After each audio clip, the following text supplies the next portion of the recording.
नमस्कार मंडळी, मागच्या व्हिडिओमध्ये आपण रोजच्या रस्साभाजीची चव वाढवणारे वाटण कसे बनवायचं ते पाहिलं होतं। आता तेच वाटण वापरून आपण वांग्याचं भरीत बनवूया। तर इथे मी वाटणामध्ये शेंगदाण्याचा कूट, बारीक चिरलेला कांदा टाकून व्यवस्थित सगळं मिक्स केलं आहे। वांगी अशी चिरा मारून घेतले आहे। आतमध्ये खिडकी आहे की नाही बघायचं आणि हे वाटण आहे ते वांग्यामध्ये अशा प्रकारे भरून घ्यायचं। त्यानंतर इथे मी मसाल्याची पेस्ट बनवते। त्यासाठी मी घेतले आहे घरगुती लाल मसाला, धना जिरा पावडर, हळद, थोडंसं पाणी टाकून मिक्स करायचं।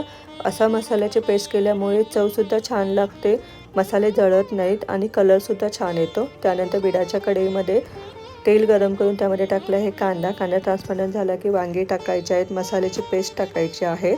त्यानंतर जे वाटण उरलं होतं ते टाकायचं आहे, कोथिंबीर टाकायची आहे, मीठ टाकायचं आहे।